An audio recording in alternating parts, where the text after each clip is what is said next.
demandé comment je pouvais servir mon pays. Le premier président de la Cour des comptes quittait sa fonction. Ça ne faisait pas partie d'un plan de carrière. Quand j'étais jeune auditeur, je ne me voyais pas avec l'Hermine ou dans ce bureau. C'est important de le dire, surtout que c'est aussi le message que j'essaie de transmettre à ma communauté. Dans un an, maintenant, je quitterai cette maison, je franchirai cette porte et je retrouverai ma liberté. La vie politique.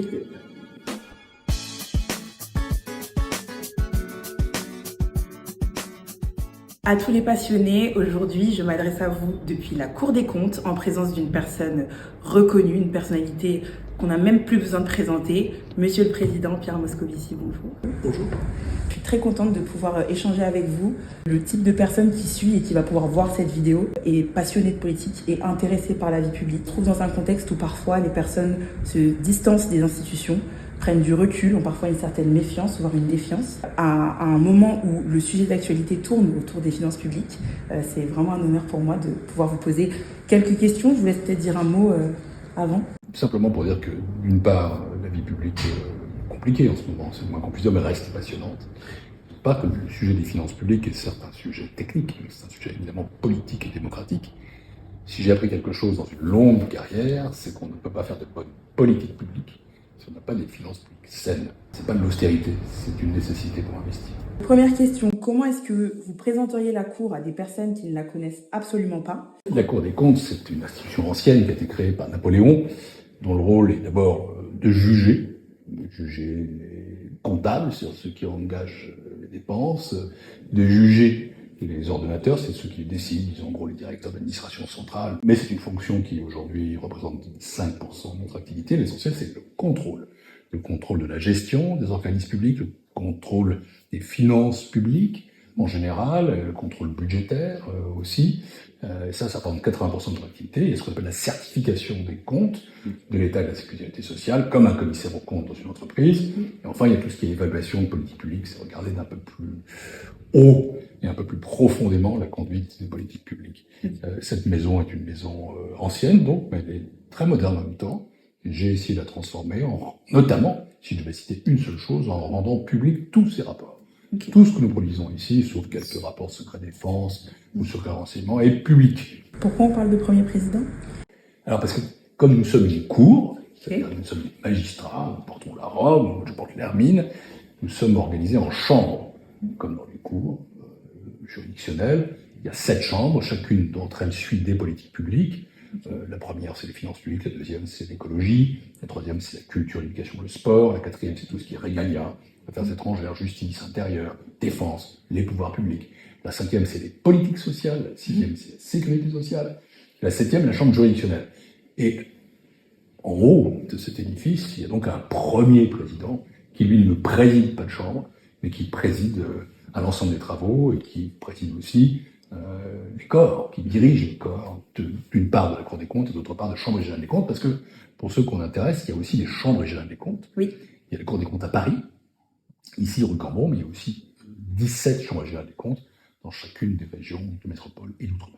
On voyait les blasons tout à l'heure lors de la visite de la Cour, qui représentent justement un peu chaque territoire. Qu'est-ce que vous voyez sur le long terme et comment est-ce que vous vous projetez dans ces fonctions de Premier Président? Je la vois sans arrêt plus transparente, plus ouverte. Je parle d'information du citoyen, pour moi c'est ça.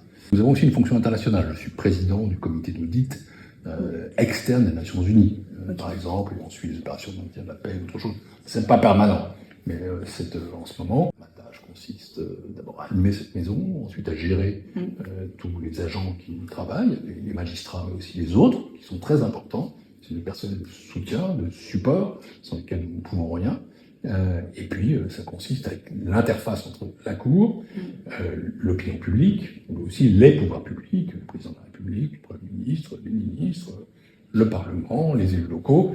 C'est une fonction assez diverse, avec à la fois des aspects internes et des aspects externes. C'est intéressant, vous parlez du Parlement. J'étais collaboratrice parlementaire et je me rappelle l'année dernière quand vous aviez été auditionnée, j'avais dû suivre cette audition-là et écrire justement un compte-rendu auprès de ma députée. Donc, qu'est-ce qui justifie le devoir de neutralité et de réserve des membres de la Cour?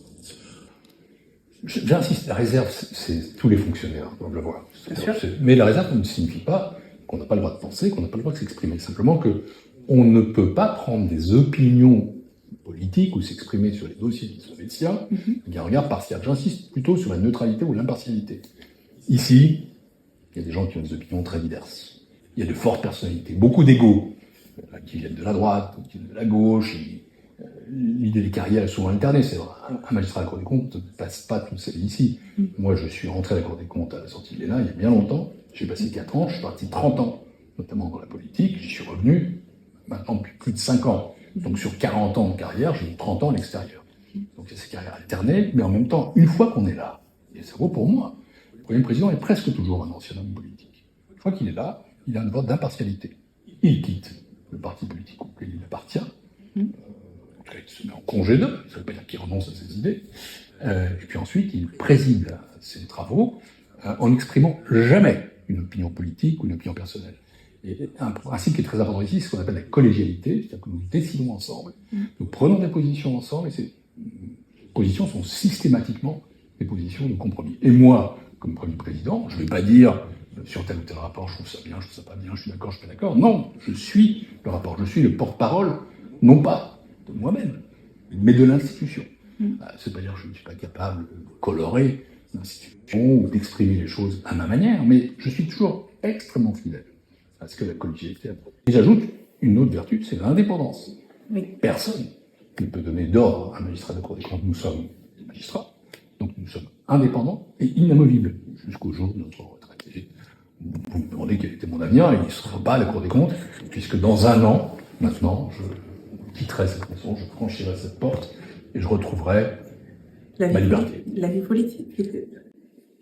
Je serai présent dans le débat public. Oui. On n'a pas fait comme moi 40 années comme haut fonctionnaire, député européen, élu local, ministre, commissaire européen, président de la Cour des comptes, pour ensuite, fermer sa gueule. Non, je l'ouvrirai.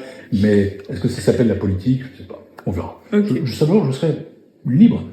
Je parle d'impartialité. Le jour où je quitte la Cour des comptes, naturellement, je peux à nouveau exprimer mes opinions comme je les ressens. C'est normal. Mais en revanche, tant que je serai ici, jusqu'au dernier jour. Confiance, méfiance, voire défiance citoyenne. Beaucoup de citoyens expriment aujourd'hui tous ces sentiments à l'égard des politiques et des responsables publics, pas uniquement des politiques en fonction. Quelle voie vous semble la plus pertinente pour renouer la confiance entre les citoyens, les institutions, les responsables politiques? Ça fait 40 ans que je suis dans la vie publique et je constate effectivement une crise politique, une crise démocratique, une crise de confiance. La Ve République, telle que nous l'avons connue, je ne sais pas si elle est finissante. En tout cas, elle est gravement malade. Et nos institutions souffrent terriblement. Il n'y a pas de majorité à l'Assemblée nationale. On sent bien une tension. Chez les Français, on sent des conflits politiques, une conflictualité, l'incapacité, par exemple, à voter un budget, la difficulté à trouver des compromis ou des coalitions. Et tout ça illustre un mécontentement, et ça provoque une défiance aussi du citoyen à l'égard d'un pouvoir, en général, dont il pense qu'il est inefficace. Et d'ailleurs, la première chose, c'est la crise du résultat. Il faut être capable de délivrer, comme disaient les anglo-saxons. Il faut produire des résultats, il faut traiter des problèmes. Dans le domaine qui est le mien, c'est très simple. Nous avons une dette publique qui est excessive, il faut la réduire. Il faut s'en donner les moyens. Et pour ça, il faut réduire aussi fortement nos déficits et ne pas tergiverser devant cela. Alors après, il y a des manières de droite, des manières de gauche de réduire un déficit. On peut faire plus de croissance, on peut faire plus d'impôts, on peut réduire davantage la dépense publique, on peut avoir une jauge plus ou moins importante. Ça, c'est le débat politique. Mais ce qui est fondamental, c'est quand même clair sur le fait que nous avons des engagements européens, que ces engagements européens doivent être tenus, et que les résultats doivent être là. Et pour ce faire, il faut aussi être capable de bâtir en politique ces compromis, ces coalitions, ce travailler ensemble, qui aujourd'hui manquent cruellement. Vous avez exercé des responsabilités, on les a citées un peu, parlementaire, commissaire européen, gouvernemental, régional, départemental. Aujourd'hui, vous êtes Premier président de la Cour des comptes. Quelles sont les différences que vous observez? J'ai eu une vie, j'ai commencé comme haut fonctionnaire, jeune magistrat ici, plus de 40 ans maintenant, en sortant de l'ENA, j'ai prêté serment. Pendant mes 4 premières années, j'ai observé naturellement les règles de ce serment, j'ai toujours observé les règles du serment, mais je n'étais plus là. Puis ensuite, je suis parti pendant une 30aine d'années.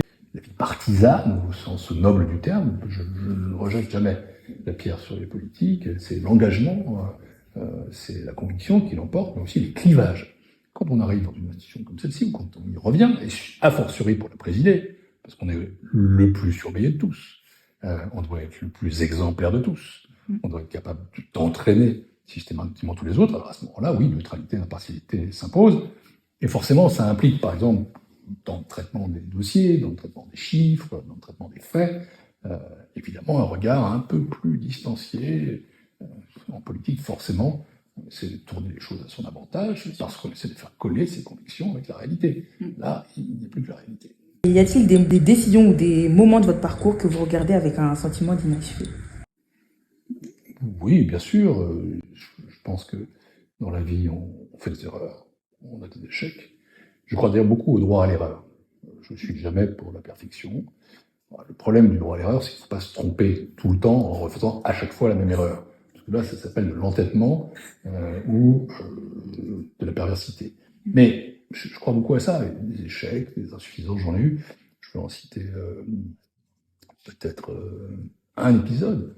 J'ai été ministre des Finances de 2012 à 2014, au moment de la crise financière.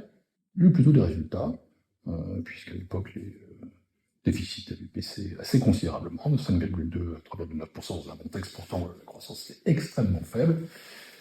Je ne suis resté qu'1 an et 9 mois à Bercy. Alors aujourd'hui, ça paraît énorme avec ces gouvernements qui changent tout le temps, mais c'était peu. Et j'estimais que je n'avais pas fini ma tâche. Mais j'avais avec le président de l'époque à la fois une convergence syndicale et politique, mais aussi des divergences de fond, notamment sur le rôle des impôts de la société. Il en voulait plus. Moi, je préférais qu'on modernise un peu l'État, les fonctions publiques. Nous sommes séparés de très bons amis. Je suis ensuite devenu commissaire européen.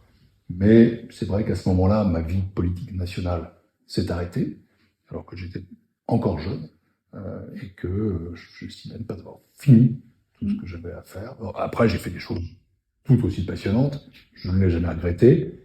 Mais somme toute, disons que je n'étais pas programmé pour que ce que j'ai fait ensuite arrive soit si tôt, soit tout court. Je n'ai jamais pensé, jusqu'au jour où je suis devenu, devenir Premier président de la Cour des comptes. C'est quelque chose de formidable. C'est une des plus belles expériences professionnelles que j'ai connues, mais ça ne fait pas partie de mes aspirations. C'est important de le dire, surtout que c'est aussi le message que j'essaie de transmettre à ma communauté. Que parfois, il y a un chemin qu'on va choisir ou qu'on va penser destiné à nous, et en réalité, il va prendre une toute autre route. Donc dans la vie publique, la vie privée d'ailleurs, enfin, la vie publique, ce qui est très important, c'est le rôle des rencontres. On ne se fait jamais tout seul. C'est aussi le rôle des convictions. Je pense qu'il ne faut jamais les abandonner. C'est enfin la capacité à s'adapter aux circonstances. Il ne faut pas penser qu'on a une carrière qui est toute tracée, dont on ne dérive jamais. Non, il faut être capable d'être mobile, flexible. Il faut aussi saisir les opportunités à un moment donné. Voilà, j'ai quitté la Commission européenne en 2019. Je suis rentré à Paris. Je me suis posé la question de savoir ce que j'allais faire. Je n'avais pas envie de revenir dans la politique, d'ailleurs pas spécialement envie que j'y revienne. Je n'avais pas envie de passer dans le privé, ça n'a jamais été ma tasse de thé. Je me suis demandé comment je pouvais servir mon pays. Le premier président de la Cour des comptes quittait sa fonction, j'étais moi-même membre de la Cour des comptes, j'avais les capacités théoriques de devenir le premier président, puisque j'avais été ministre des Finances et commissaire européen. Je n'en ai pas le président de la République, il m'a nommé. Mais ça ne faisait pas partie d'un plan de carrière. Quand j'étais jeune auditeur, je ne me voyais pas avec l'Hermine ou dans ce bureau. Voilà. Mais comment dire, ça a été pour moi une opportunité extraordinaire. Imprévue, mais extraordinaire. Quel conseil, vous en avez déjà donné beaucoup, notamment cette dernière réponse, quel conseil donnerez-vous à un jeune qui souhaite s'engager en politique ou dans une mission de service public? Et je veux bien que vous regardiez la caméra. Je dirais à ce jeune, ou cette jeune, je suis extrêmement féministe. Une des choses que j'ai faites ici, ça a été de rendre beaucoup plus mixte et diverse la Cour des comptes. J'ai recruté plus de femmes que d'hommes depuis que je suis dans ces fonctions, et je n'accepte jamais qu'un jury me sorte des listes qui soient exclusivement ou essentiellement masculines. Je viens de fermer cette parenthèse, car je ne suis pas suspect de ce côté-là. La plupart de mes collaborateurs, en réalité, sont des collaboratrices. Il y a ici du secrétaire général et 2 secrétaires générales adjointes. Ce sont toutes des femmes, plus maintenant un homme qui est venu les rejoindre, parce que la parité, ça marche dans les 2 sens. Mais je ferme la parenthèse féministe. Je dirais à cette jeune ou à ce jeune que d'abord la vie publique, malgré ses aléas, malgré les difficultés, malgré les insuffisances, malgré les troubles, malgré les offensives contre la politique, la citoyenneté, la démocratie, reste formidable. Parce que on sert le bien commun, on sert l'intérêt général. et on met son intelligence en pratique. Je n'ai jamais, un jour de ma vie, regretté, et ça fait maintenant plus de 40 ans, d'avoir choisi le service public, le service de l'intérêt général, et j'estime que la politique est une autre façon de servir l'intérêt général. Quant à celui ou celle qui veut s'engager dans la politique, pas seulement dans le service public, j'ai envie de lui dire une chose. Je trouve que la politique d'aujourd'hui crève de l'excès, de communication. Tout semble être fait pour les réseaux sociaux, pour une petite reprise ici ou là, pour avoir une formule, une punchline, comme on dit. Alors qu'en vérité, c'est pas ça la politique. La politique, c'est avant tout d'avoir des convictions, chevillées au corps, ancrées dans le cœur, portées par la tête et de s'y tenir. Voilà, c'est la fin de cette première vidéo YouTube. Je suis super contente. Je remercie d'ailleurs vivement le premier président et toute son équipe. Comme vous le voyez, j'ai d'ailleurs eu droit à une visite privée de la Cour des comptes. J'espère que vous aurez l'occasion de vous y rendre. En plus, avec les journées du patrimoine, c'est toujours très important de se rendre dans des institutions comme celle-ci. En tout cas, j'ai adoré partager ce moment d'échange avec vous et je compte sur vous pour vous abonner parce qu'on va continuer à être des passionnés bien renseignés. À bientôt!